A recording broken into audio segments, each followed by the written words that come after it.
I'm gonna share with you the real reason that you self-sabotage and what you can do to stop it. I'm gonna take you on a bit of an adventure.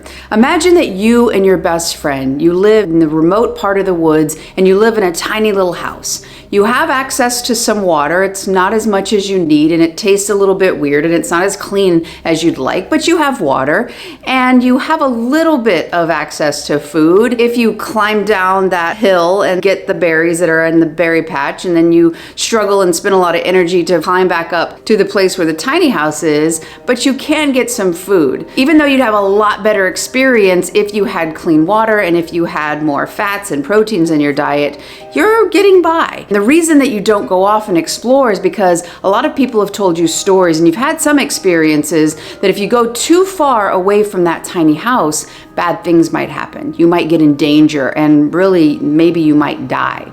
But your best friend is tired of it. They want to leave. They want to pack their bags and they want to go and explore. They don't care what risk they could face going into that unknown. They want to do it. And you try to explain to them that's not a good idea because if they go out there, something bad might happen.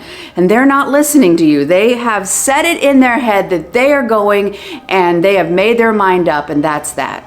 So the day comes where they've decided that they're gonna go. They've packed a bag and they say goodbye to you. You can join them if you want, but they're gonna go no matter what because they believe that there's more to life, that there's more fulfillment, there's more happiness, there's more resources if they can go and explore and find something new. And because you've tried to convince them and you've shared thoughts and they haven't listened, you feel that the only thing left to do is to take their bag and hide it so they can't leave because without that bag of resources they won't be able to actually make it, so you know that they won't actually leave.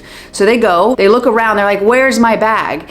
And you try to say, listen, hey, it's not a good idea, this is a bad idea, I want to keep you safe, so I hid your bag and I don't want you to leave. Now your best friend would probably be pretty upset and feel like you're some sort of an enemy or some sort of an opponent, even though the only reason you don't want them to go is because you fear that they will get in danger, they might die, and because you love them so much and you care about them, you don't want that to happen. That's the only reason that you're stepping in from what they want. So with this story, your best friend is actually your conscious awareness. It is that part of you right now watching this video trying to understand what you can do so that you can move towards life that you want to live, because that unknown is breaking past comfort zone, and those resources you have right now, they're not really fulfilling you. That yes, the experiences you're having, they're okay and you can survive, but you know, your conscious mind knows that there's something deeper and there's something more. Now you are actually your subconscious mind,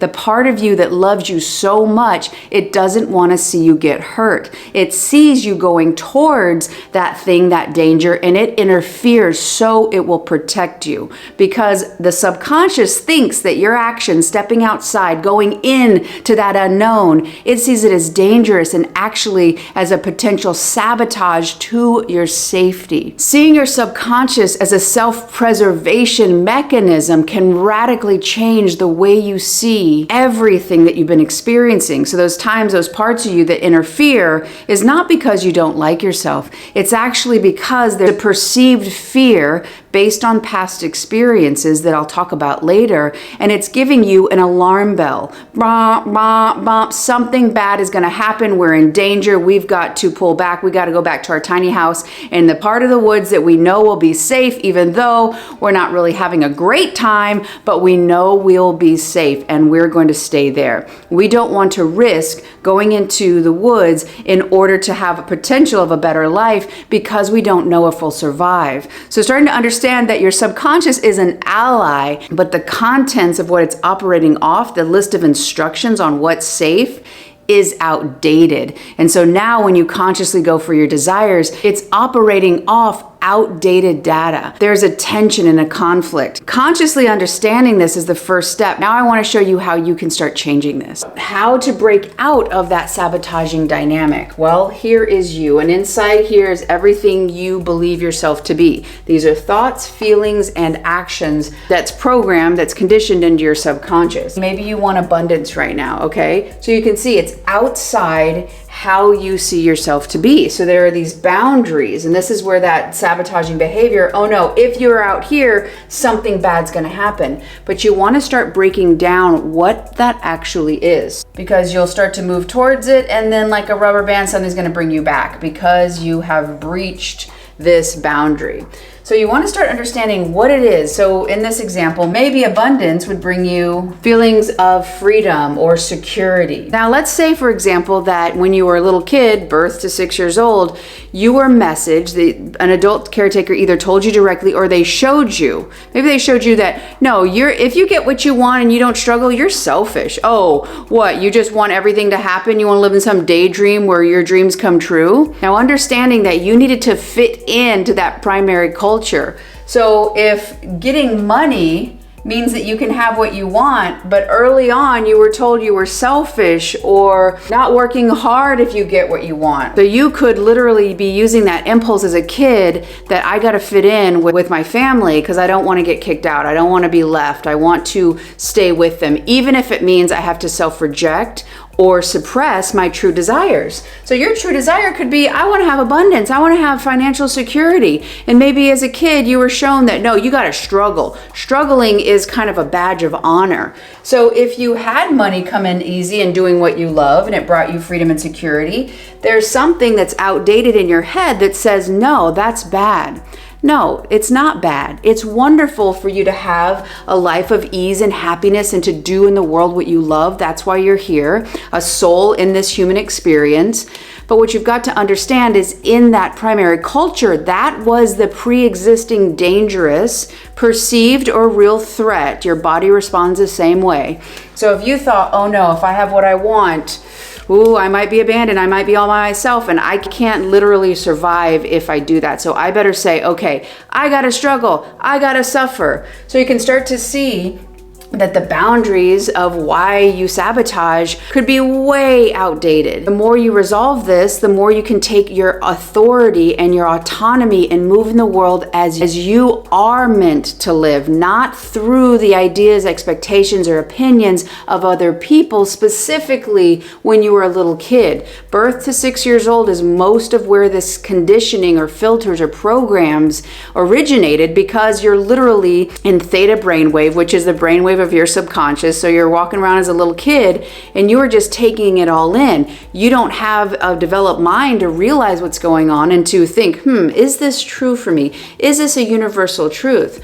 No, you take it in. That's how you stayed alive. Now, if you haven't looked back on it, you'll continue to have that be the confines of how you can be. And your subconscious will go and tackle you and steal your backpack and your resources because it doesn't want you to die, but you can start to see, oh, I am safe. Other people are where they are, and I can have my abundance and be a good person. I can be generous. It's good and safe for me to have freedom and a deeper sense of security. Now, another example here is maybe you're trying to attract a secure, loving relationship.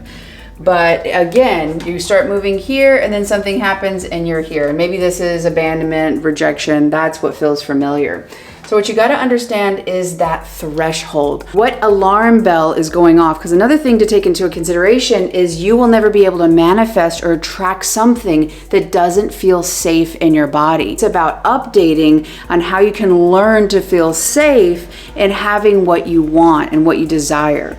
So if it's a safe, loving, secure relationship and you've only experienced rejection and abandonment, well, even though you might be pursuing a relationship, the sabotage comes in with maybe you keep attracting emotionally unavailable people. So that when you go out and you got to chase, you got to prove. Now this is where it gets interesting, because right here, maybe why you keep attracting that same dynamic of people who maybe you go 90% and they go 10, if that, they just give you breadcrumbs. They never are really open or available, or you're never really on the same page. But what could be happening here is if you were to attract somebody who was open and emotionally available, you'd be seen. And if you have a lot of shame and guilt based on the opinions, expectations, and judgments of birth to 6 years old, you could think, oh no, it's not safe to be seen. If I'm seen truly, I'm gonna be rejected. Because of you not reasoning on what happened to you as a kid. So this threshold right here is if I'm seen, it's bad, it's dangerous, but only when you're really seen are you able to have an authentic, deep connection that you're actually seeking. So moving this threshold would be, oh, I am wonderful. I have a lot to offer. I am whole and complete. That's helping you to be more emotionally available to you, which will then help you to shift the dynamics to attract an emotionally available person. But if you keep those outdated thresholds that, oh no, if I'm seen, I'm in danger, so you never attract somebody who's actually emotionally available. This was my life. I kept doing that and I kept working hard. And one day somebody told me, you don't really want a relationship, do you? And I was like, oh, I beg you pardon? And I thought about it and I was like, she was right. I didn't at that time because I didn't want to be seen. I wanted to be loved because I thought that would help me feel better about myself. But I didn't want somebody to really see me because I felt so bad about myself.